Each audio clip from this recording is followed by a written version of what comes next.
how King County was named and then renamed, our weekend Rex. But first, I want to know Marcus Harrison Green, founder of the South Seattle Emerald and Hinton Publishing, columnist with The Stranger.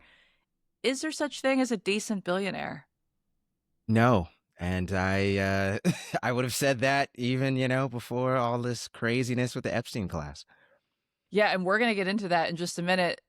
Creative producer Sam J. Leeds, same question to you. Unsurprisingly, I agree with Marcus. I think maybe there's such thing as a decent millionaire, but when you get into the billions, you got to do some gnarly stuff to acquire that much wealth. It is an unimaginable amount of wealth. I find that every time I see a breakdown of helping you visualize what $1 billion is, my brain just kind of breaks. I'm like, well, no compute. Also does not really, I don't think it's going to ever apply to me, unfortunately. I Or wouldn't be fortunately. I wouldn't be opposed to trying to be a good billionaire if somebody just wants to lavish me with cash. But other than that, I don't. No. So, Marcus, you mentioned the Epstein files. I think by now most people have probably heard of sex offender Jeffrey Epstein and how he was the ringleader of this international sex trafficking ring. And over the last few years, especially lately, as the government has released more of the Epstein files, people have been able to just search his personal emails for really whatever you want. Yeah. So dozens, if not hundreds, of wealthy, powerful people have been shown to have these ties to him. What do we know about the Pacific Northwest connections to Epstein?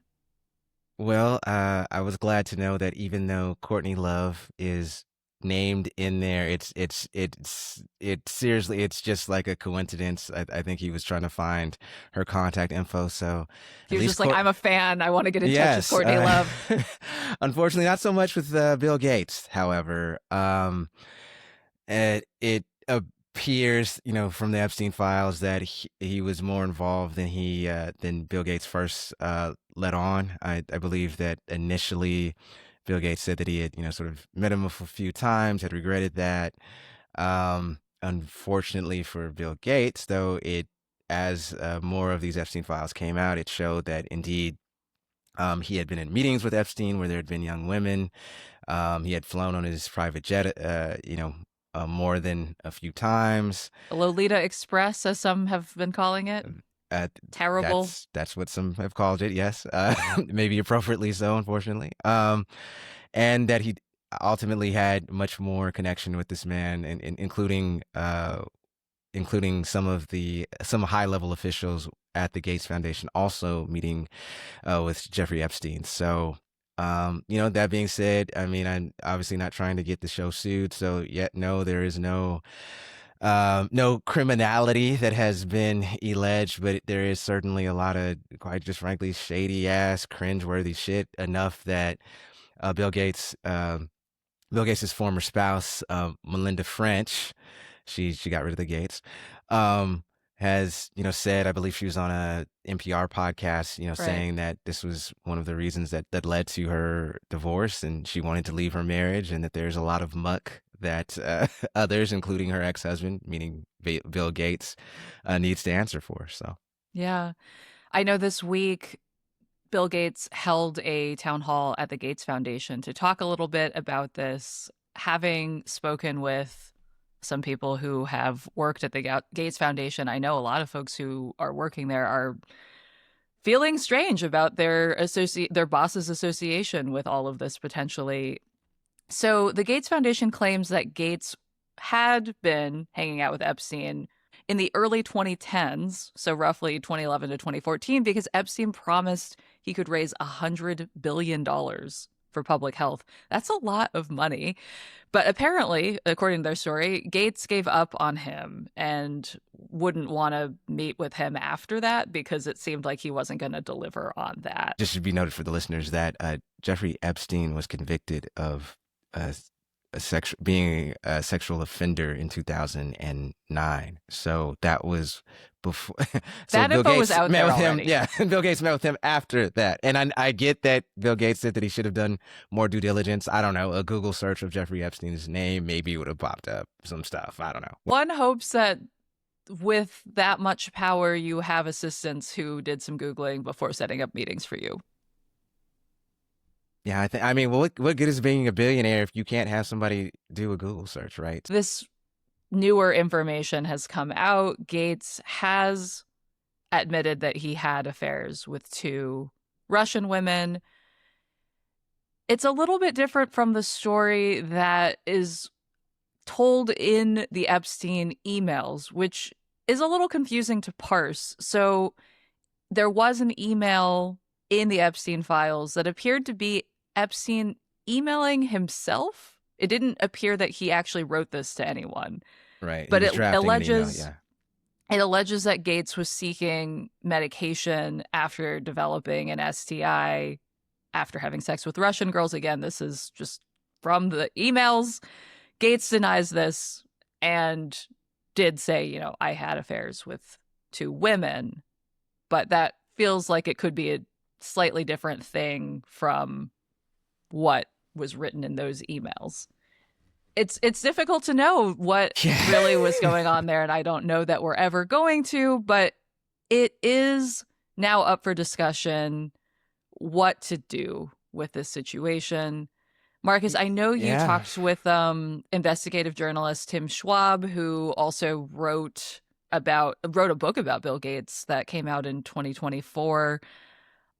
What does he make of all of this, given how much more context he has for Bill Gates' life and his work? Yeah, I mean, he's been sort of early on the bandwagon, if you will, of calling for Bill Gates to step down from the foundation.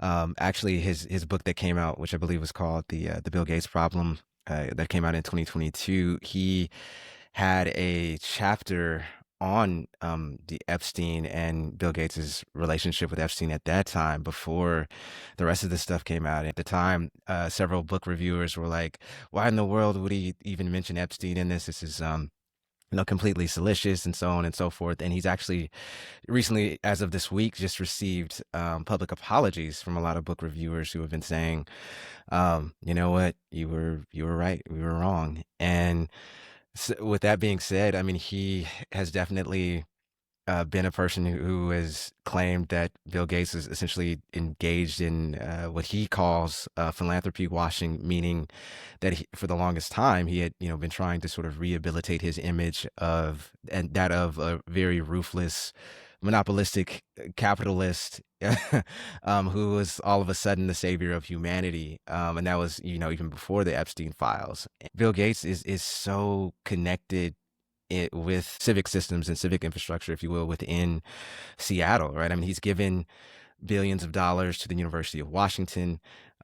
He's given, millions of dollars with, or at least through his foundation, to the Seattle Times, with their various labs. He's given money to various other nonprofits within the city.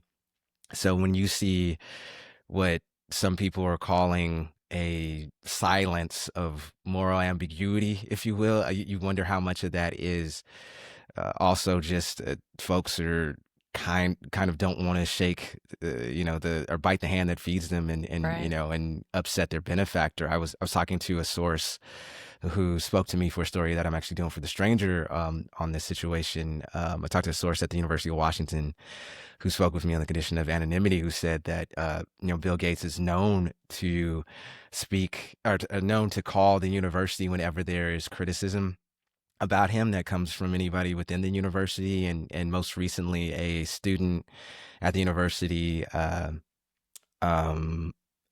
I believe her name is Joya Parsons, wrote an op-ed in the Daily. That's right. Saying that, calling for the university to actually remove Gates's name from, from buildings on campus. She was saying that, for a organization, the Gates Foundation, that supposedly is there to, at least their mission, one of their mission statements is to empower women and young girls. And then you have to to walk as a young woman, have to or just a young person, quite frankly, have to walk by these buildings that bear Gates's name, knowing what his association has been with a convicted child sex offender.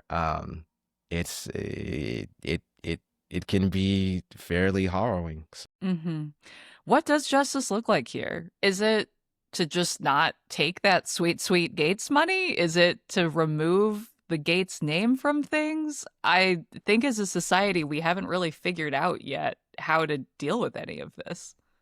Yeah, yes and no, right? I mean, and you still have people who are in the Gates, sorry, who are in the Epstein files who have had some level of repercussions. You know, there's Peter Attia. He was a wellness influencer, I believe, who the Barry Weiss and all of her wisdom over at the CBS News hired to be a contributor. He, resigned from his position. You just this week you had Larry Summers, former president of Harvard, as well as somebody who had worked in both the Obama and Clinton administrations, who Who also has stepped down from famously said teaching. some really misogynistic things.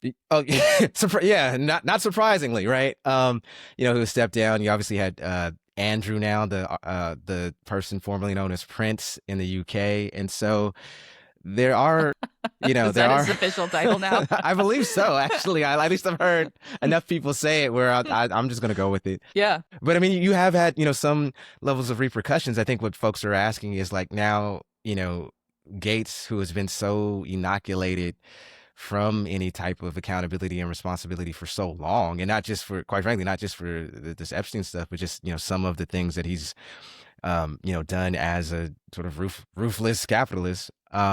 Is now the time that the chickens supposedly come home to roost, right? Shame can act as a corrective, and so hopefully that will happen here. It's really struck me in poring through the Epstein files how many people have been tied to him in some way strictly because of his wealth. Like whether or not they engaged in any awful trafficking, just the number of people who have wanted to be associated with him and were okay with being associated with him because he might have money is frankly embarrassing. That I've seen no shortage of researchers and other just wealthy business people really trying to get close to him for that. Sam, what does justice look like here? What do you think? Ugh, it feels so messy and complicated to me because, we do exist under capitalism. Big shock to everyone on mic here, but it feels hard to start to think about how do you disentangle this country's history from the way that capitalism and people with a lot of money have sort of driven our country's direction. To me, like this is a question that goes beyond Gates or even Epstein. But I think in the short term, in terms of what could happen in Seattle, removing his name from buildings seems like a good place to start. It doesn't feel like he's somebody who we should be holding up and celebrating, given what's come to light. And also, I think our county and our city has a history of trying to make things right in a certain way by renaming streets, buildings. And we're going to get into that in our second segment today. But I'm also thinking about, the waterfront, naming it in, its traditional Lushootseed name, and, other efforts to kind of think about like who we want to hold up in history, because part of the way the story gets told 100 years down the line is what are the names on the buildings, what are the names on the streets. So yeah might as well do it now instead of waiting 100 years or whatever. He's been hiding in plain sight, right? And so I think anybody who was like, oh my gosh, I can't believe this or whatever, I mean, they just were sort of willfully ignorant. And I tell you, when millions of dollars or even hundreds of $1,000s are at stake, you tend to be silent about this stuff as opposed to principled. And so I do wonder at this point, how many folks within the city, and I'm I'm including myself in terms of like how long, as a journalist who didn't say more and criticize Bill Gates more, even during that time, how culpable have we been as the city in sort of allowing this person to reign with this legacy that isn't that is sort of manufactured. Anyway. Well, let's take a break, and when we come back, we'll talk about a different case of renaming, a happier one. This week was a big anniversary for King County. So this week is 40 years since the process to rename King County in honor of Dr. Martin Luther King began. So y'all might already know our logo of the county is an image of Dr. Martin Luther King Jr., but King County has existed under that name long before Dr. King was born and before Washington was even a separate state from Oregon. Sam, I know you did a deep dive on this, so tell us about the history of King County becoming renamed King County for a different king. Yeah, it was a really interesting little rabbit hole that I went down. I learned a lot about the history of Washington as a state and sort of the general territory of Washington and Oregon and all of that. But to keep it to the question you're asking before I history nerd out too hard. Oh, we're going to rabbit hole hard, yeah. So King County was originally named for William Rufus Devane King, who, surprise, surprise, was a slaveholder and plantation owner from Alabama, and also was briefly elected our vice president of the United States. He actually died, I believe, of tuberculosis before he was able to assume that position. But he was a politician and a senator for many years leading up to that. And there's an interesting sort of twist of irony here, which is that William King was also the person who named the town of Selma, Alabama, which obviously is very connected to Martin Luther King Jr. He would go on to make it famous 112 years after William King died. So they're Selma sort of named after? I don't know. Okay, but he named it. He was like, it will be named Selma. Definitely not Selma Blair, the actor. Probably Certainly Selma not. Blair. Okay. He was clairvoyant and he knew it should be a big deal. She's actually a time traveler. I wouldn't put it past her. But yeah, basically, our county was named. It was sort of a effort to curry favor from the politicians that existed at the time. And then many, many, many years later, Ron Sims was elected to King County Council. He put forward a motion to rename King County after Martin Luther King Jr. And something that he mentioned in that proposal that I think is kind of interesting is that Dr. King actually visited King County. Meanwhile, Rufus King had never been to King County. Yeah. and MLK never owned slaves too. Is that also a thing? Okay. Yeah, there is that. Yeah, so it was the 80s, Marcus. We weren't talking about that yet. It's a person of his time. Ron Sims did mention that as well in the proposal. He talks about it being in our interest to move ourselves forward as a county and name ourselves after someone who's interested in justice and liberty for all versus somebody who literally owned hundreds of people. Yeah. Sam, I just curious, like, how wild is that in terms of your research of like, that's what, 40 years, that's less than a generation or nearly a generation where we literally, our county was named after a white supremacist slave owner. I mean, I don't know. That's just wild that was just that recently. I always wondered because we have, an image of Dr. King as our county's like logo. And I was always sort of like, how did that end up out here in Washington? Right. He's not really known for his connection to Seattle. And so I'd always been curious about it. And the fact that like they shared this name and one king was a slave owner and the other was a civil rights leader. There's a story of our country basically and our country's history in that name change.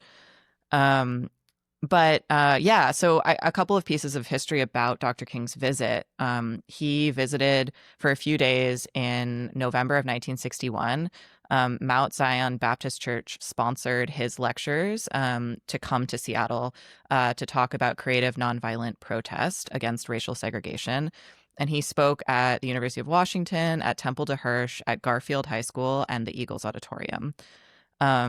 So that's pretty cool to think about him, moving through some of the like iconic spaces in Seattle. Councilmember Sims was able to pass this by a super thin margin.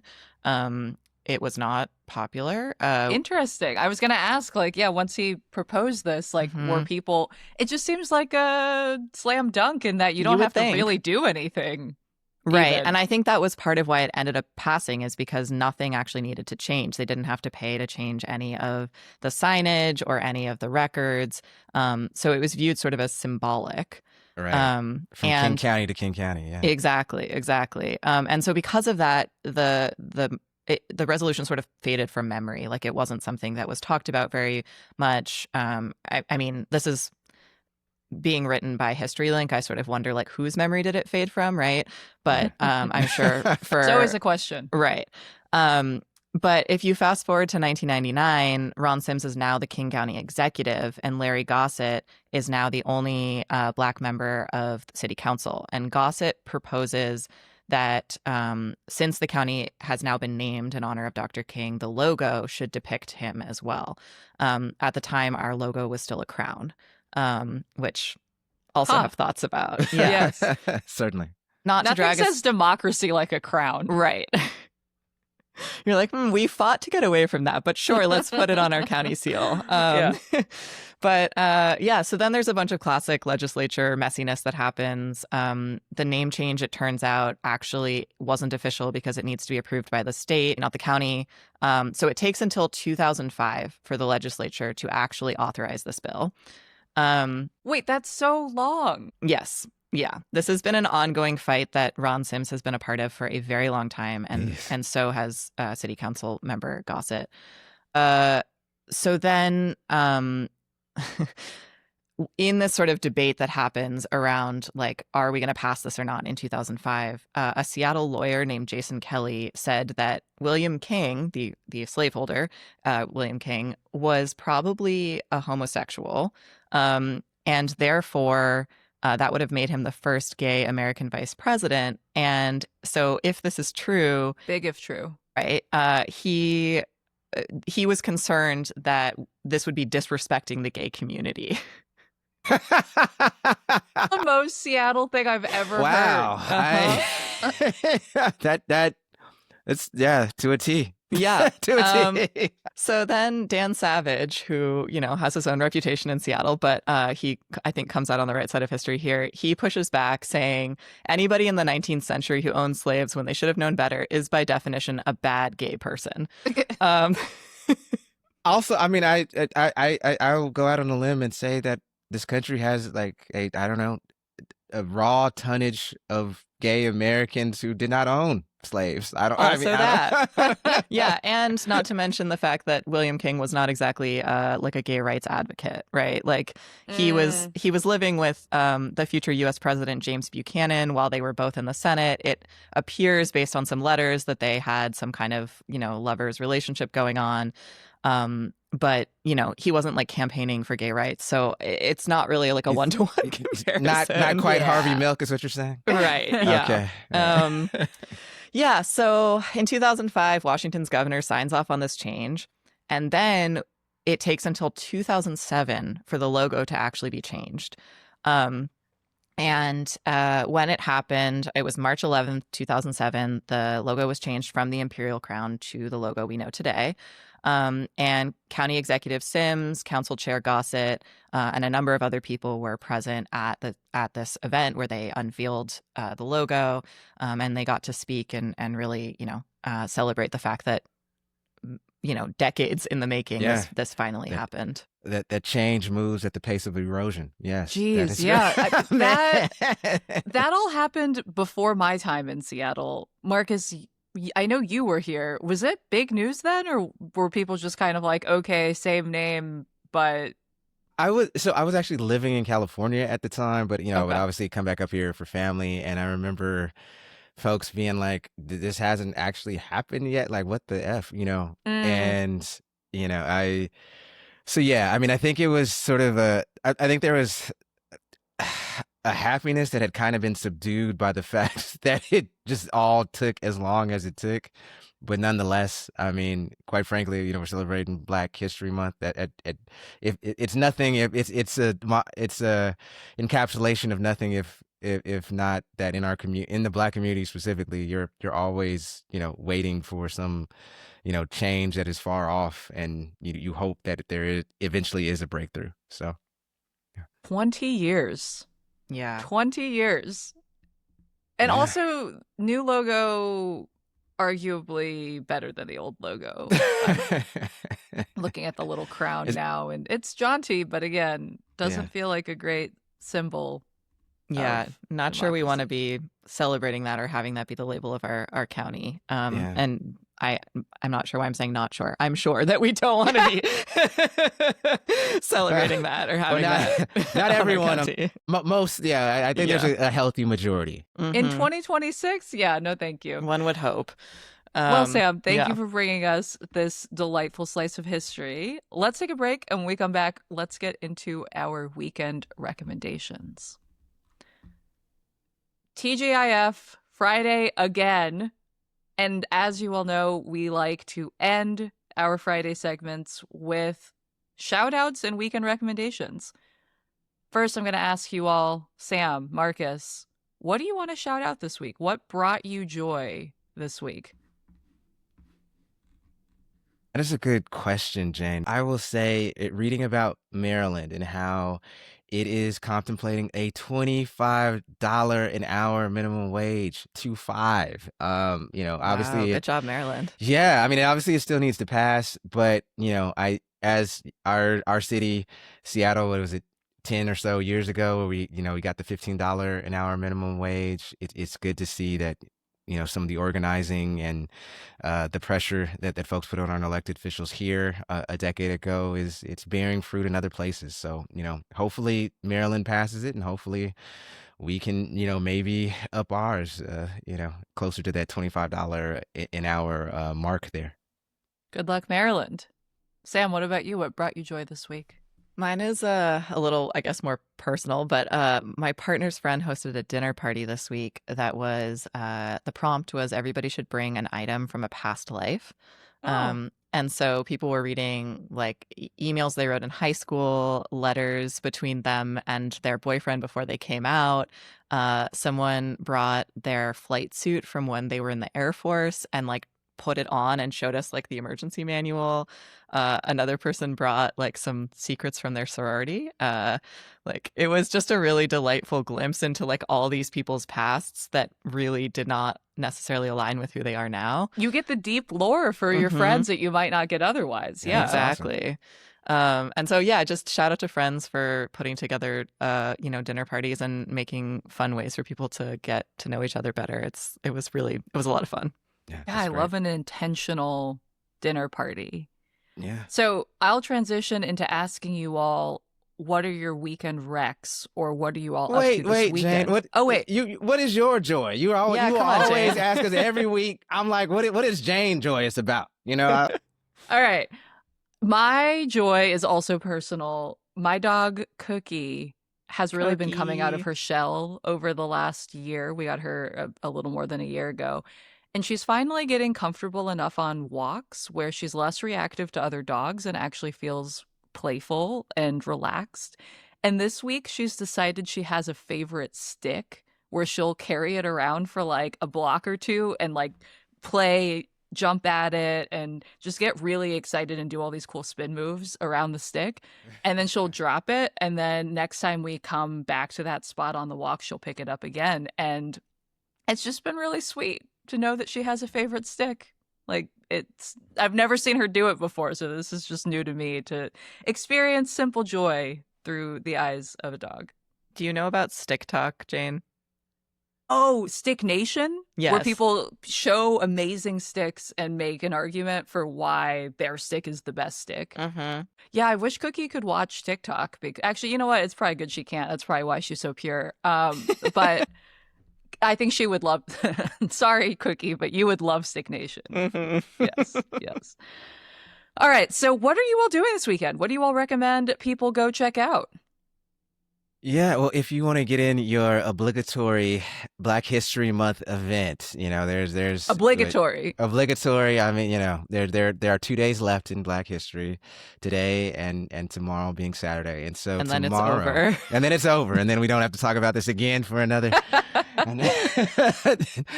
12 months. But no, I'm going to go to the Northwest African American Museum on Saturday.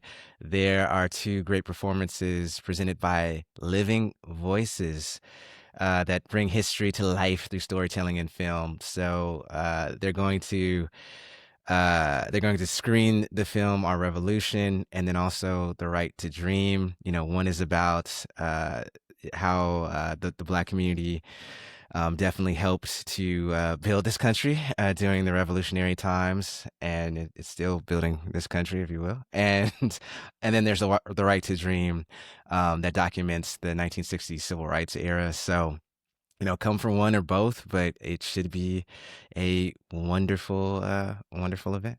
Very cool. That's a museum that I haven't gotten to yet that I need to just start a list of museums that I haven't hit up that I need to go actually visit. It's a very cool museum. Yes. Sam, what are you doing this weekend? What do you recommend people check out? I'm actually out of town this weekend, but I recommend people check out so Cedar Tea House has a bunch of amazing events that they do throughout the week, but they have one that is tonight that I think would be worth checking out. It's a salve making workshop. So it's teaching you how to forage, grow, and process your own herbs and then turn them into medicinal salves. And I just think that's a really cool thing to get to do. It's feels like a good transition from winter into spring. A good way to get out of if you're a computer worker, part of the click clack economy, as I like to say. It's a good way to get back into your body and use your hands in a different way. And I just really think what Cedar Tea House is doing is really cool. They're open quite late, and it's not based around alcohol, which at least for me is something that I really appreciate. So yeah, I know one of our neighbors and friend, Andrew C., recommended this as his shout out when he became a neighbor. But yeah, I've heard a lot of great things about them. Got to go. Me check and them Andrew, out. same page. Yeah. Nice. Yeah. What about you, Jane?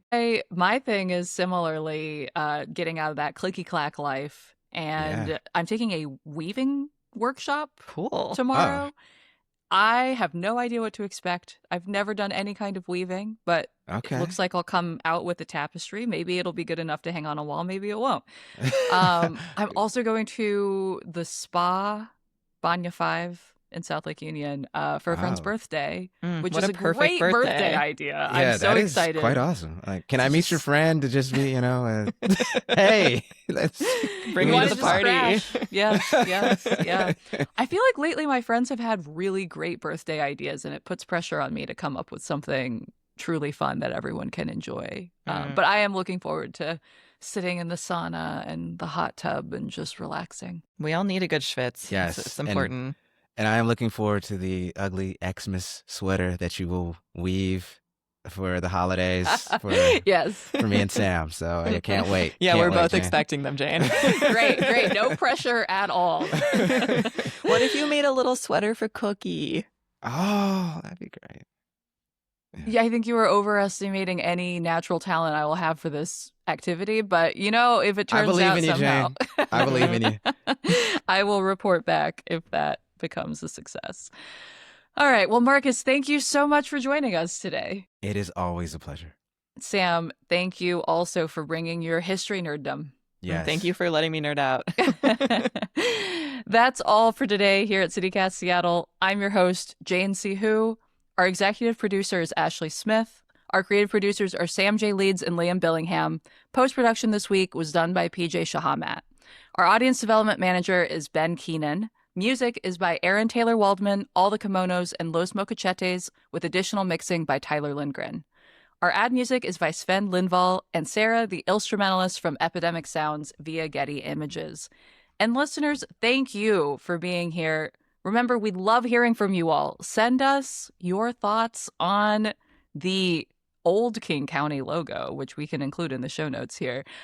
Email us at seattle@citycast.fm. You can also text us or leave us a voicemail on the CityCast hotline at 206-880-3931.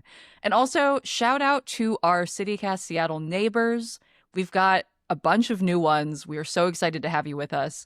Lala J, Yi Y, Rosie B, Carrie F, Devin J, Marty G, Nancy C, Betts M, Alex H, and Angela C.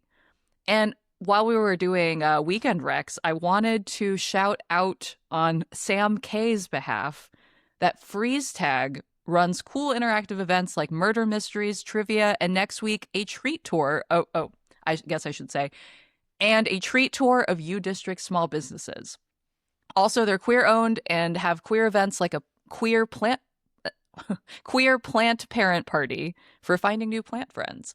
I have seen them on Instagram before, and their events look so cool. I hope to go check them out someday as well. They're on Instagram as freeze.tag.events. So thank you, Sam K, for shouting that one out.